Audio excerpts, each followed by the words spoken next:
साठी एक असा टॉपिक घेऊन आले आहे जो जनरली फार डिस्कस केला जात नाही, पण प्रत्येक वुमेन हा प्रॉब्लेम फील करत असते.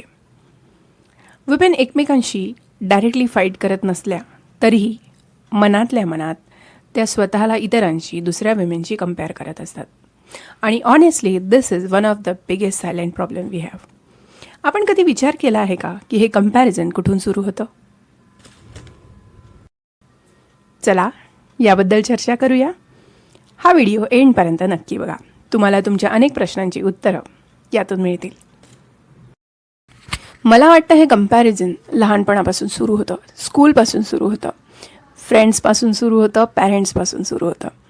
अनेकदा असं म्हटलं जातं की ती खूप छान डान्स करते, ती खूप स्मार्ट आहे, ती खूप छान अभ्यास करते, मार्क्स चांगले मिळवते, ती दिसायला खूप क्यूट आहे, सुंदर आहे. अशा कमेंट्स कळत न कळत एखाद्या दुसऱ्या मुलीच्या मनावरती इफेक्ट करून जातात आणि तिला असं फील होतं, ती स्वतःला तिच्याशी कंपेअर करते, दुसऱ्या मुलीशी कंपेअर करते आणि स्वतःला मेजर करते. आणि जर तिचं तसं कौतुक केलं गेलं नाही, तिच्यासाठी ते वर्ड्स बोलले गेले नाही, तर ती असं अज्युम करते की ती कुठेतरी कमी आहे, ती त्या मुलीपेक्षा कुठेतरी कमी आहे. असं कंपॅरिझन न कळत एका वुमेनचं दुसऱ्या वुमेनशी, एका गर्लचं दुसऱ्या गर्लशी सुरू होतं. आणि हे सायलेंट कंपॅरिझन पुढे जाऊन मोठं स्वरूप धारण करू शकतं. एखाद्याच्या भावनांमध्ये अनेकदा जर तेच एक्सपिरियन्स रिपीट झाले लाईफमध्ये, तर त्या शंका किंवा ते कंपॅरिझन बिलीफमध्ये ट्रान्सफॉर्म होतं आणि अशा प्रकारची इन्सिक्युरिटी मुलींमध्ये सायलेंटली सुरू होते. त्यानंतर मॅरेज फेजमध्ये पण अनेकदा महिलांचं एकमेकीशी कंपॅरिझन होतं. तिच्या दिसण्यावरून, तिच्या शिक्षणावरून, तिच्या गुणांवरून तिला पारखलं जातं, तिला प्रेज केलं जातं आणि चार चौघींमध्ये उठून दिसणारी अशी पदवी जेव्हा एकीला दिली जाते, तेव्हा त्या चार चौघींच्या मनावरती असा परिणाम होतो की त्या कुठेतरी कमी आहे, ती एक त्यांच्यापेक्षा सुपेरियर आहे आणि त्या इन्फेरियर आहे, असा नकळत मेसेज तिथे सोडला जातो, समाजामध्ये एक पसरवला जातो. आणि या गोष्टी इतक्या सायलेंटली घडतात की त्या कधी घडतात आणि त्याचे इम्प्लिकेशन्स हळूहळू दिसायला लागतात. ही प्रोसेस खूप सायलेंट आणि खूप स्लो आहे. त्यामुळे ह्याच्यावर इमिजिएटली कंट्रोल करणं किंवा ह्याच्यावरती उपाय आणणं इम्पॉसिबल आहे. पुढे जाऊन लग्नानंतरही महिलांचं एकमेकीशी कंपॅरिझन सुरूच असतं. ते कौतुकावरून किंवा जेव्हा एखादीला अशा पद्धतीने जज केलं जातं, अशा ग्राउंडवर जज केलं जातं की ती कशा पद्धतीने तिचा जॉब पण हँडल करते आणि फॅमिली पण हँडल करते, ती तिच्या लाईफमधल्या चॅलेंजेसला किती चांगल्या प्रकारे फेस करून, इवन दो तिची हेल्थ पण सांभाळते आहे, तिच्या मुलांचं शिक्षण पण ती चांगलं करते आहे, सायमल्टेनियसली ती पैसे पण कमावते आहे. पण हे सगळ्यांना शक्य नसतं. प्रत्येकाची स्टोरी वेगळी असते, प्रत्येकाच्या प्रायोरिटीज वेगळ्या असतात. काहींना एखादी गोष्ट जमते आणि दुसऱ्या गोष्टी नाही जमू शकत. तर इट डझंट मीन की त्या इन्फेरियर आहे किंवा त्या कमी आहे. जेव्हा एखादी 4-5 गोष्टींमध्ये सक्सीड होते, तेव्हा ती सुपेरियर आहे असं जेव्हा म्हटलं जातं, तेव्हा ऑब्व्हियसली उरलेल्या बाकीच्यांच्या मनात ते कंपॅरिझनचं बीज पेरलं जातं आणि त्याचा वटवृक्ष व्हायला वेळ लागत नाही. आणि हळूहळू हे कंपॅरिझन निगेटिव्हिटीमध्ये जातं महिलांमध्ये. आणि हा प्रॉब्लेम आपल्याला बघायला मिळतो की विमेन्स एकमेकीला कंपेअर करतात, स्वतःला दुसरीशी कंपेअर करतात आणि कुठे ना कुठे डिसअपॉइंट होत असतात. पण एक गोष्ट आपण लक्षात घेतली पाहिजे की आपल्याला कुणाचीही फुल स्टोरी माहीत नसते. कुणीही आपल्या लाईफमधले स्ट्रगल्स, डिफिकल्टीज आणि असे सिच्युएशन्स ज्याच्यामध्ये संघर्ष आहे, ज्याच्यामध्ये निगेटिव्हिटी आहे, ज्याच्यामध्ये हार्डवर्क आहे, अशा पोस्ट कुणीही सोशल मीडियावर पोस्ट करत नसतं किंवा पब्लिकली याच्याबद्दल बोललं जात नसतं. कुणीही स्वतःच्या लाईफमधल्या निगेटिव्ह गोष्टी, हार्डशिप्स सोशल मीडियावर टाकत नाही. आणि या कंपॅरिझनला सोशल मीडियाने आजकाल तर टर्बो बूस्ट दिलेला आहे. सोशल मीडियामुळे अनेक गैरसमज आणि चुकीच्या गोष्टी पसरल्या जातात की टाकणाऱ्याचा, म्हणणाऱ्याचा पर्स्पेक्टिव्ह वेगळा असतो, पण बघणारे, समजणारे, ऐकणारे त्या गोष्टीला त्यांच्या पद्धतीने स्वतःच्या कॅपॅबिलिटीजनुसार त्याचा अर्थ लावतात आणि त्याला स्प्रेड करत असतात अजून. तर कुणीही स्वतःचे स्ट्रगल्स पोस्ट करत नाही सोशल मीडियावर, ही गोष्ट प्रत्येकाने समजून घेणं गरजेचं आहे आणि डायरेक्टली कंपॅरिझन करणं, स्वतःचं इतरांशी कंपॅरिझन करणं थांबवलं पाहिजे. Nobody posts that 3 a.m. crying phase, that relationship arguments, loneliness, financial stress. कंपॅरिझनने काय होतं ना, इन्सिक्युरिटी वाढते. इन्सिक्युरिटी वाढली की जेलसी वाढते. जेलसी वाढली की न कळत एक कटथ्रोट कॉम्पिटिशन सुरू होतं, एक निगेटिव्हिटी येते आणि आपला स्वतःवरचा फोकस हटून आपण स्वतःला प्रूव्ह करण्याच्या मागे लागतो, ज्यात अननेसेसरी एनर्जी वेस्ट होत असते. आपलं डिरेक्शन चेंज होतं लाईफकडे बघण्याचा आणि अनवॉन्टेड हेवीनेस लाईफमध्ये येतो. इमोशनल इम्बॅलन्स आपण फील करतो, अननेसेसरी निगेटिव्हिटी आपण फील करतो. ह्याच्याने रिलेशनशिप खराब होऊ शकतात, फ्रेंडशिप्स खराब होऊ शकतात आणि आपलं स्वतःचं मेंटल आणि इमोशनल नुकसान यात होऊ शकतं. याची काळजी घेतली पाहिजे प्रत्येक वुमेननी. फ्रेंड्स, एक प्रश्न विचारू का? Why are we competing with each other when we are fighting the same battle? आपण जेव्हा एकाच नावेत सवार आहोत, आपण जेव्हा एकच प्रकारचं आयुष्य किंवा रिस्पॉन्सिबिलिटीज, स्ट्रगल्स आणि डिफिकल्टीज फेस करतो आहोत, तर आपण एकमेकाबद्दल कंपॅरिझन करून कॉम्पिटिशन का क्रिएट करतो आहेत? एकमेकापासून इमोशनली दूर जात आहोत. ह्या गोष्टीची काळजी प्रत्येक वुमेनने घेतली पाहिजे.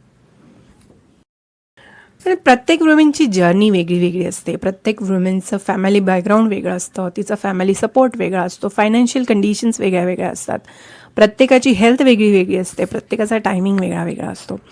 सो दॅट आपण कुठल्याही ग्राउंडवर सरळ सरळ 2 वुमेन्सला जज करणं किंवा एकीला फेअर समजणं आणि दुसरीला अनफेअर समजणं हे कायम मला असं वाटतं चुकीचंच आहे. कंपॅरिझन होऊच शकत नाही, कारण प्रत्येकाची जर्नी वेगळी आहे. तुम्ही कधी स्ट्रगल फेजमध्ये असतात तर दुसरी वुमेन सक्सेस फेजमध्ये असू शकते आणि हा टायमिंग डिफरन्स आहे. या टायमिंग डिफरन्सला आपण कंपॅरिझनमुळे परमनंट समजतो, जे की कम्प्लिटली रॉंग आहे आणि आपण ठरवून टाकतो त्या बेसिसवर की she is better than me and I am not enough. पण ॲक्च्युली हा विचार चुकीचा आहे. याचं नेहमी भान ठेवून चाललं पाहिजे की आपण आपल्या लाईफमधल्या कंडिशन्सला फेस करतो आहे आणि आपले जे स्ट्रगल्स आहे त्याला आपण फाईट देतो आहे आणि आपण आपली प्रोग्रेस करतो आहे. आपलं जर स्वतःवर लक्ष असेल, स्वतःच्या जर्नीवर लक्ष असेल, instead of comparing ourselves with others, जर आपण आपल्या कामावरती, आपल्या अप्स अँड डाऊन्सवरती आपण जर कॉन्सन्ट्रेट केलं तर डेफिनेटली आपण जास्त सॅटिस्फाईड फील करू आणि जास्त सक्सेसफुल होऊ, कारण की आपली सगळी एनर्जी, सगळा वेळ आपण आपल्या स्वतःच्या ग्रोथवरती देतो आहोत. Instead of comparing ourselves with others आणि instead of facing that disappointment, आपण आपल्या जर्नीवर फोकस केलं तर नेहमी आपण पॉझिटिव्ह फील करू, इन्स्पायर्ड फील करू. डे बाय डे आपल्यामध्ये जी काही अचिव्हमेंट होत आहे किंवा आपण काहीतरी नवीन अचीव्ह करतो आहे त्याच्यानी आपल्याला एक हॅपीनेस फील होत असतो. पण जर आपण कंपॅरिझन करतच राहिलो स्वतःचं इतरांशी, जे की कम्प्लिटली बेसलेस आहे, मी सांगितल्याप्रमाणे की कंडिशन्स वेगळ्या असतात आणि आपण सरळ सरळ कुणालाही जज करू शकत नाही, एकमेकाशी कंपेअर करू शकत नाही, तर त्यात एनर्जी आणि वेळ का वेस्ट करावा? फ्रेंड्स, रिअल प्रॉब्लेम काय ना, कंपॅरिझन हा जेलसीचा प्रॉब्लेम नाही आहे. कंपॅरिझन हा सेल्फ वर्थचा प्रॉब्लेम आहे. जर का तुम्ही इंटरनली सिक्युअर फील करत असाल तर तुम्हाला दुसऱ्याची प्रोग्रेस प्रॉब्लेम वाटत नाही. पण जर तुम्हाला इंटरनली डाऊट असेल स्वतःच्या कॅपॅबिलिटीजवरती तर दुसऱ्याची प्रोग्रेस तुम्हाला थ्रेट वाटते. आणि हा जेंडर बायस प्रॉब्लेम नाही आहे. हा प्रॉब्लेम जेंट्समध्ये पण पाहायला मिळतो आणि वुमेन्समध्ये पण पाहायला मिळतो. पण याचं जास्त प्रमाण वुमेन्समध्ये पाहायला मिळतं. याचं कारण हे आहे की सोसायटी वुमेन्सला एकमेकाशी कंपेअर करते, मेजर करत असते. अनेक सिच्युएशन्स आणि प्रसंग असे असतात जिथे वुमेन्सला एकमेकीशी कंपेअर केलं जातं आणि याचा परिणाम त्यांच्या थिंकिंगवरती आणि त्यांच्या अंडरस्टँडिंगवरती होत असतो. इन्स्टेड ऑफ कंपॅरिझन इन्स्पिरेशन ठेवलं पाहिजे. If she is fit, ask her routine. If she is doing a good business, then ask her journey. If she is confident, learn her mindset. So inspiration energy build करते आणि comparison energy drain करते, energy waste करत असते. So it should be women with women, not women against women. Imagine करा, जर आपण एकमेकाला support दिला तर या समाजातली नकारात्मकता किती संपुष्टात येईल आणि किती पॉझिटिव्हिटी पसरेल आणि थेरपी सेशन ठरू शकते. विमेन्ससाठी खूप मोठं थेरपी सेशन ठरू शकते. कारण ती जितकी कंपॅरिझनने ड्रेन होते ना, तितकीच जर का तिला एका वुमेनकडून सपोर्ट मिळाला आणि इन्स्पिरेशन मिळालं, ॲप्रिसिएशन मिळालं, तर ती खूप मोटिवेट आणि इन्स्पायर होत असते. हा पण एक फॅक्टर आहे की वुमेनने जर वुमेनला सपोर्ट केला तर डेफिनेटली हे प्रत्येक वुमेनसाठी खूप मोठं इन्स्पिरेशन आणि खूप मोठा सपोर्ट असतो. फ्रेंड्स, एक गोष्ट आणि हे पुढचे काही सेंटेन्सेस प्रत्येक वुमेननी सतत मनात रिपीट केले पाहिजे की another women's success is not your failure, another women's beauty is not your insecurity, another women's happiness is not your loss, and another women's progress is not your delay at all. Friends, तुम्हाला असं कधी वाटलं आहे का की social मीडियामुळे तुम्हाला हे कंपॅरिझन जास्त फील होतं किंवा रिलेटिव्समध्ये तुम्हाला जास्त कंपॅरिझन फील होतं किंवा फ्रेंड्स सर्कलमध्ये कॉम्पिटिशन फील होते? ॲक्सेप्ट करा, जर या गोष्टी असतील तर ॲक्सेप्ट करा, इट्स ओके. आणि ॲक्सेप्ट करून तिथे थांबायचं नाही आहे, त्याच्यावरती सोल्युशन काढायचं आहे, त्याच्यावरती अशा काही स्टेप्स फॉलो करायच्या आहे ज्या की तुमच्या मनातलं हे कंपॅरिझनचं जे काही चक्र सुरू आहे ते थांबेल आणि तुम्ही स्वतःला त्यातून फ्री करू शकाल. याच्यासाठी मी काही प्रॅक्टिकल टिप्स तुम्हाला इथे देऊ इच्छिते की तुम्ही आठवड्यातून एकदा सोशल डिटॉक्स करायला पाहिजे, की सोशल मीडियापासून दूर राहण्याचा प्रयत्न करा. त्याने तुम्ही जे इमोशनली अटॅच होता किंवा न कळत तुम्ही स्वतःचं कंपॅरिझन इतरांच्या लाईफशी करायला सुरुवात करतात ते थांबण्यास मदत होईल. सोशल मीडियावर तुम्ही असेच अकाउंट्स फॉलो करा जे तुम्हाला इन्स्पायर करतील, काहीतरी नवीन शिकवतील, आयुष्यामध्ये पुढे घेऊन जायला मदत करतील. आणि तुम्ही असे अकाउंट्स अनफॉलो करू शकता जे की तुम्हाला कंपॅरिझन फील करवतात, जे की तुम्हाला डिस्टर्ब करतात. त्या अकाउंट्सला तुम्ही अनफॉलो करून टाका. कम्पेअर करत बसू नका, ओपनली कॉम्प्लिमेंट करायला शिका. त्याने तुम्ही एक स्पेस ओपन ठेवता, प्रोग्रेसला तुमच्याकडे येण्यासाठी एक वे तयार होतो आणि गिव्ह अँड टेक असतं. पॉझिटिव्ह कम्युनिकेशन नेहमी हेल्दी वेमध्ये तुम्हाला सपोर्ट करत असतं. जर तुम्ही दुसऱ्यांना कॉम्प्लिमेंट दिले तर त्यातून तुमच्यासाठी पण काहीतरी नवीन शिकणं, नवीन ज्ञान, नवीन मार्ग खुले होतात. नवीन अशी लोकं तुमच्या कॉन्टॅक्ट्समध्ये येऊ शकतात जे की तुम्हाला तुमच्या स्वतःच्या लाईफमध्ये प्रोग्रेस घडवण्यास मदत करू शकतात.